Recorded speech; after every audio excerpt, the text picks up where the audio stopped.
ഈ പ്രശ്നങ്ങളെ തരണം ചെയ്യാൻ ഖബർ ആഹാദ് തെളിവല്ല എന്ന വാദമാണ് ആദ്യം ഉന്നയിക്കപ്പെട്ടത്. അപ്പൊ ഹദീസ് നിഷേധിക്കാൻ കടന്നു വന്ന ആളുകൾ, ഖുർആൻ മാത്രം മതി എന്ന് പറയാൻ കടന്നു വന്നവർ, ഹദീസ് പ്രമാണമല്ല എന്ന് വാദിച്ച് രംഗത്ത് വന്നവർ, അവർ ചെയ്ത ആദ്യത്തെ പണി എന്താണ്? അത് മറ്റൊന്നുമല്ല, ഖുർആൻ മാത്രം മതി എന്ന് ഒരാൾ വന്ന് നമ്മോട് പറഞ്ഞാൽ നമ്മൾ അത് സ്വീകരിക്കില്ല. അതുപോലെ തന്നെ സുന്നത്ത് വേണ്ടെന്ന് പറഞ്ഞാലും പറ്റില്ല. അപ്പൊ പിന്നെന്താ ചെയ്തത്? സുന്നത്ത് വേണ്ടെന്ന് പറയാതെ ഈ പ്രശ്നങ്ങളെ മുഴുവൻ തരണം ചെയ്യാൻ വേണ്ടി ഖബർ ആഹാദ് തെളിവല്ല എന്നിവർ വാദിച്ചു. എന്ന് മാത്രമല്ല, വീണ്ടും അതേ പുസ്തകത്തിൽ തന്നെ പറയുകയാണ്, ഈ ഖബർ ആഹാദ് തെളിവല്ല എന്ന് പറയാൻ വേണ്ടി ഇവർ ഖബർ ആഹാദിന് ചെയ്ത അർത്ഥം, നൽകിയ അർത്ഥം എന്താണെന്ന് അറിയുമോ? കേട്ടോളൂ, ഈ പുസ്തകം പറയാണ്. ചില ആധുനിക ഹദീസ് നിഷേധികൾ, മാന്യതയോടുകൂടി കൃത്യമായൊന്ന് വായിച്ചു നോക്കണം മാന്യ സഹോദരങ്ങൾ. ചില ആധുനിക ഹദീസ് നിഷേധികൾ ഖബർ ആഹാദിന് ചില ഒറ്റപ്പെട്ട ഹദീസുകൾ എന്ന രീതിയിൽ വിവക്ഷ നൽകുന്നത് ശരിയല്ല. നിങ്ങൾ മനസ്സിലാക്കണം, ഇത് ഒരു ആക്ഷേപത്തിന് വേണ്ടി പറയുകയല്ല, ഒരു ആരോപണത്തിന് വേണ്ടി പറയുകയല്ല. നേരെ മറിച്ച് കൃത്യമായി ആ വിശ്വാസം എന്ന് പറഞ്ഞുകൊണ്ട് പുറത്തിറക്കിയ ആ പുസ്തകത്തിൽ തന്നെ ലളിതമായി ഏതൊരാൾക്കും മനസ്സിലാക്കാൻ കഴിയുന്ന രൂപത്തിൽ എഴുതി വെച്ച യാഥാർത്ഥ്യമാണെന്ന് ചില ആധുനിക ഹദീസ് നിഷേധികൾ ഖബർ ആഹാദിന് ചില ഒറ്റപ്പെട്ട ഹദീസുകൾ എന്ന രീതിയിൽ വിവക്ഷ നൽകുന്നത് ശരിയല്ല. അപ്പൊ ഖബർ ആഹാദിന് ഒറ്റപ്പെട്ട ഹദീസ് എന്നത് വിവക്ഷ നൽകുന്നത് ആരാണ്? ഹദീസ് നിഷേധികളാണ്. എന്നാൽ കേരളത്തിൽ ആരാണ് ആ രൂപത്തിൽ അർത്ഥം പറയുന്നത്? ഖബർ ആഹാദ് എന്ന് പറഞ്ഞാൽ ഒറ്റപ്പെട്ട ഹദീസ് എന്ന് പറഞ്ഞാൽ ഹദീസ് നിഷേധമാണെന്ന് വിശ്വാസം പറയുമ്പോൾ കേരളത്തിൽ ഖബർ ആഹാദിന് ഒറ്റപ്പെട്ട ഹദീസ് എന്ന അർത്ഥം പറയുന്നത് ആരാണ്? കൃത്യമായി നിങ്ങൾ അത് കേട്ടോളൂ. ഹദീസുകൾക്ക് അദ്ദേഹം ഹദീസ് കാണാത്തത് കൊണ്ടല്ല, ഖബറുവായത് ഒറ്റപ്പെട്ട ഹദീസിനേക്കാളും ഖബറുവായത് ഒറ്റപ്പെട്ട ഹദീസിനേക്കാളും ഖബറുവായത് ഒറ്റപ്പെട്ട ഹദീസിനേക്കാളും ഖുർആന്റെ ഉമൂമായ അർത്ഥത്തിന് വ്യാഖ്യാനം നൽകണം. കണ്ടോ? ഖബർ ആഹാദ് ഒറ്റപ്പെട്ട ഹദീസിനേക്കാളും ഖബർ ആഹാദ് ഒറ്റപ്പെട്ട ഹദീസിനേക്കാളും ഖുർആനിന്റെ ഉമൂമായ ആ താല്പര്യത്തിന് വില കൽപ്പിക്കണമെന്നാണ്. അഥവാ ഖുർആനിന്റെ മൊത്തത്തിലുള്ള വ്യാപകാർത്ഥത്തിന് വിരുദ്ധമായി ഈ ഖബർ ആഹാദ് വന്നാൽ തള്ളണം എന്നൊക്കെയാണ് പറയുന്നത്. നിങ്ങൾ മനസ്സിലാക്കണം, അത് ഇവർക്ക് വിരുദ്ധമായി തോന്നുക, വൈരുദ്ധ്യമായി തോന്നുക, അതൊക്കെ തള്ളുക എന്ന നിലപാടിന് ന്യായീകരണം കണ്ടെത്താൻ വേണ്ടി പറയുകയാണ്.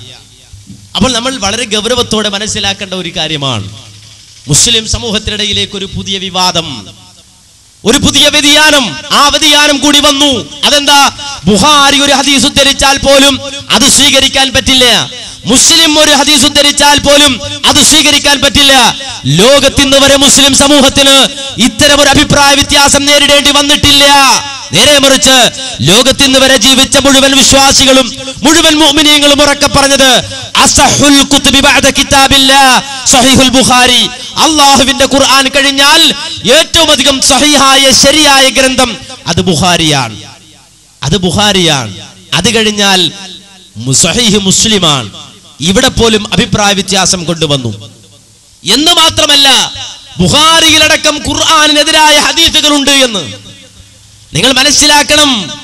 പ്രമാണമാണ് ഇവിടെ വർജിക്കുന്നത്, ഉപേക്ഷിക്കുന്നത്. ലോകത്ത് കഴിഞ്ഞുപോയ തലമുറകൾക്ക് സംഭവിച്ച നാശം, യഹൂദ നസ്വാറാക്കൾക്ക് സംഭവിച്ച പതനം എന്തായിരുന്നുവെന്ന് വിശുദ്ധ ഖുർആൻ പറയുന്നുണ്ട്. പ്രമാണങ്ങളെ അവർ മാറ്റിമറിച്ചു, തെളിവുകളെ അവർ മാറ്റിമറിച്ചു.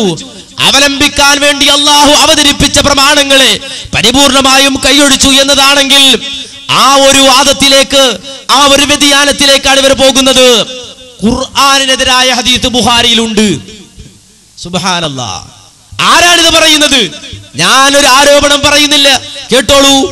ഇനി ബുഖാരിയിൽ ഹദീസില്ല എന്ന, ബുഖാരിയിൽ ഹദീസ് വന്നിട്ടുണ്ട്. പ്രവാചകൻ സല്ലല്ലാഹു അലൈഹി വസല്ലമക്ക് സിഹ്ർ ബാധിച്ചു, ഒരു ജൂതൻ സിഹ്ർ ചെയ്തു എന്നതിനെ കുറിച്ച് ബുഖാരിയിലും മുസ്ലിമിലും ഹദീസ് വന്നിട്ടുണ്ട്. പക്ഷേ പരിശുദ്ധ ഖുർആനിന് വിരുദ്ധമായി കൃത്യമായി അതിൻ്റെ ആശയങ്ങൾക്കെതിരായി ഒരു ഹദീസ് വന്നു കഴിഞ്ഞാൽ എന്താണ് അത് ചെയ്യേണ്ടത് എന്ന് കൃത്യമായി നമ്മൾ നേരത്തെ വിശദീകരിച്ചു കഴിഞ്ഞു. അഥവാ ആ ഹദീസ് തൽക്കാലം ജനങ്ങൾക്കിടയിൽ പ്രചരിപ്പിക്കാതിരിക്കാനുള്ള ഒരു അവസ്ഥയെങ്കിലും ഉണ്ടാവണം. അത് ജനങ്ങളുടെ ഇടയിൽ പ്രചരിപ്പിക്കാൻ പാടില്ല. അതവിടെ തൽക്കാലം മാറ്റിവെക്കേണ്ടതുണ്ട്. ഇനി നോക്ക്, കണ്ടോ, ബുഖാരിയും മുസ്ലിമും സംയുക്തമായി റിപ്പോർട്ട് ചെയ്ത ഹദീസാണ്. അങ്ങനെ ഹദീസ് വന്നിട്ടുണ്ട്, പക്ഷെ അത് ഖുർആാനിനെതിരാണ്. അങ്ങനെ ഖുർആാനെതിരായിട്ട് ബുഖാരിയിലോ മുസ്ലിമിലോ ഹദീസ് വന്നാൽ തൽക്കാലം അതവിടെ വെക്കണം. ഖുർആാനിനെതിരെ ബുഖാരിയും മുസ്ലിമും ഹദീസ് വന്നാൽ വെക്ക വേണ്ടത്, തട്ടല്ല വേണ്ടത്. ഖുർആാനെതിരായ കാര്യത്തെ വെക്ക, തട്ടല്ല വേണ്ടത്. പക്ഷേ ഇവര് പറയാ ബുഖാരിയിൽ ഹദീസ് വന്നു, മുസ്ലിമിലും ഹദീസ് വന്നു, പക്ഷെ ഖുർആാനിനെതിരാണ്. അതുകൊണ്ട് എന്ത് ചെയ്യണം? അത് മിണ്ടാതെ വെക്കണം. എവിടെ വെക്കും? എവിടെ വെക്കും? എവിടെ കൊണ്ടുപോയി വെക്കും? അപ്പൊ മിണ്ടാതെ വെച്ചാ മതി എന്നാണ് ഞങ്ങൾ മനസ്സിലാക്കുന്നത്. അങ്ങനല്ല. അള്ളാഹുവിന്റെ ഖുർആനിനെതിരെ ഒന്ന് കണ്ടാൽ അത് തട്ടണം എന്ന് പഠിച്ചവരാണ് ഞങ്ങൾ, തട്ടാൻ കൽപ്പിച്ചവരാണ് ഞങ്ങൾ. പക്ഷെ ഇപ്പോ വെക്കണം, മൂടി വെക്കണം. മാന്യം മുസ്ലിമീങ്ങൾ, മുഅ്മിനീങ്ങൾ ഇതിന്റെ ഗൗരവം മനസ്സിലാക്കേണ്ടതുണ്ട്. ബുഖാരിയിൽ ഖുർആൻ വിരുദ്ധമായ ഹദീസോ, മുസ്ലിമിൽ ഖുർആൻ വിരുദ്ധമായ ഹദീസോ അങ്ങനെ ഒരാൾ പറഞ്ഞാൽ അയാളെ സംബന്ധിച്ചിടത്തോളം അയാൾ അത് തെളിയിക്കണം. അത് തെളിയിക്കേണ്ട ബാധ്യതയുണ്ട്. കാരണം ലോകത്തിന്ന് വരെ മുസ്ലിം സമൂഹം സ്വീകരിച്ചു വന്ന ഇജ്മാഇന് വിരുദ്ധമായ സംസാരമാണത്. മുസ്ലിം സമൂഹം ഐക്യകണ്ഠേന സ്വീകരിച്ച അഭിപ്രായത്തിന് വിരുദ്ധമാണത്. ഇവിടെ പല വിധത്തിലുള്ള കക്ഷികൾ ഉണ്ടായിട്ടുണ്ടെങ്കിലും ആ കക്ഷികൾക്കിടയിൽ പോലും യോജിപ്പുള്ള ഒരു വിഷയത്തിലുള്ള അഭിപ്രായ വ്യത്യാസമാണത് എന്ന് നമ്മൾ മനസ്സിലാക്കണം. ആ യോജിപ്പിനെ പോലും തകർത്തുകൊണ്ട് പുതിയ ഒരു പിഴച്ചവാദം കടത്തിക്കൊണ്ടുവരികയാണ്. എന്നാൽ മാന്യ സഹോദരങ്ങളെ, ബുഖാരിയിൽ ഈ രൂപത്തിൽ ഖുർആനിന് വിരുദ്ധമായ ഹദീസുണ്ട്, മുസ്ലിമിൽ ഖുർആനിന് വിരുദ്ധമായ ഹദീസുണ്ട് എന്ന് പറഞ്ഞ ആളുകളെ സ്വന്തം പാളയത്തിൽ തന്നെ തട്ടുകയാണ്. സ്വന്തം പാളയത്തിൽ തട്ടാണ്. നമ്മൾ മനസ്സിലാക്കേണ്ടതുണ്ട്. വേറൊരു ഗ്രൂപ്പുകാർ വന്നിട്ട് പറയാണ് ഇത് പറ്റില്ല, ഇത് SSFകാരുടെ വാദമാണ്. SSF എന്ന് പറയുമ്പോൾ നമ്മുടെ നാട്ടിലെ മറ്റുള്ളവർ തെറ്റിദ്ധരിക്കരുത്, സലാം സുല്ലമി ഫാൻസ് എന്നാണ് അതിന്റെ ഫുൾ ഫോം. ആ SSFകാരുടെ വാദമാണിത്, അല്ലാതെ ഖത്തർ ഗ്രൂപ്പിന് ആ വാദം ഇല്ല എന്നാണ്. അതുകൊണ്ട് നേരെ എതിര് പറയാണ്. വളരെ അത്ഭുതത്തോടെയും ആശ്ചര്യത്തോടെയും ആ പണ്ഡിതൻ ഇതിനെതിരെ പ്രതികരിക്കുകയാണ്. കണ്ടോളൂ. ഇല്ല. പിന്നെ ഇപ്പൊ കേൾക്കുന്ന ഒരു വിഷയം എന്താ അറിയോ? ബുഖാരിയിൽ ഖുർആന് നിരക്കാത്ത ഹദീസുകളുണ്ട്. സുബ്ഹാന റബ്ബിൽ അഅ്ലാ. ബുഖാരിയിൽ ബുദ്ധിക്ക് നിരക്കാത്ത ഹദീസുകളുണ്ട്. സാവധാനം ഇരുന്ന് ആലോചിച്ച് നോക്കൂ. സഹീഹുൽ ബുഖാരി എന്ന് പറയുന്ന ഈ ഗ്രന്ഥത്തിലും മുസ്ലിമിന്റെ ഗ്രന്ഥത്തിലും ഖുർആന് നിരക്കാത്ത ഹദീസുകളും ബുദ്ധിക്ക് നിരക്കാത്ത ഹദീസുകളും ഉണ്ടെങ്കിൽ 3 സാധ്യതകളാണ് അത് വരാനുള്ള സാധ്യത. ഒന്ന്, ഇമാം ബുഖാരി മുസ്ലിമിനെ പോലെ ഒരാളെ പറ്റി പറയാം, രണ്ടും കൂടി പറയാൻ ബുദ്ധിമുട്ടാണ്. ബുഖാരി മനഃപൂർവ്വം ഈ ഹദീസുകൾ അതിൽ ക്രോഡീകരിച്ചു എന്നാ, അല്ലേ? ഇമാം ബുഖാരി അറിഞ്ഞുകൊണ്ട് ബോധത്തോടുകൂടി യുക്തിക്ക് നിരക്കാത്ത ഒരു ഹദീസ്, ഖുർആന് നിരക്കാത്ത ഒരു ഹദീസ് തന്റെ ഗ്രന്ഥത്തിൽ ക്രോഡീകരിച്ചു എന്ന് ഒരു ഹദീസ് ബോധ്യപ്പെട്ടാൽ അയാൾ കള്ളനാണ്, ഉപേക്ഷിക്കപ്പെടേണ്ടവനാ. അയാൾ ഒരൊറ്റ ഹദീസ് സ്വീകരിക്കരുത്, അല്ലേ? മനഃപൂർവ്വം ഖുർആന് ധിക്കാരമാകുന്ന, ഖുർആനെതിരാകുന്ന ഒരു വാചകം തന്റെ പുസ്തകത്തിൽ എഴുതി ചേർത്താൽ പിന്നെ ആ പുസ്തകം ചവറ്റുകൊട്ടയില്ല. ആ ഹദീസല്ല, ആ പുസ്തകമേ വലിച്ചെറിയണം. ആ സാധ്യതയില്ല.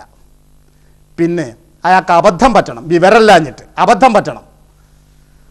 ഇമാം ബുഖാരിയെ പറ്റി വിശദീകരിക്കാൻ എനിക്ക് സമയം മതിയാവില്ല.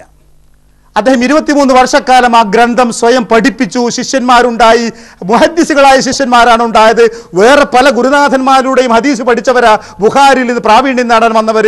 ഇവരൊക്കെയും പരിശോധിച്ചിട്ട് പഠിച്ചിട്ട് ഖുർആനെതിരായ ഒരു ഹദീസ് പോലും കണ്ടില്ല. അല്ലെങ്കിൽ ഈ ഹദീസ് ഖുർആനെതിരാന്ന് അവർക്ക് മനസ്സിലായില്ല. ഈ ഹദീസ് ബുദ്ധിക്ക് നിരക്കാത്തെന്ന് അവർക്ക് മനസ്സിലായില്ല.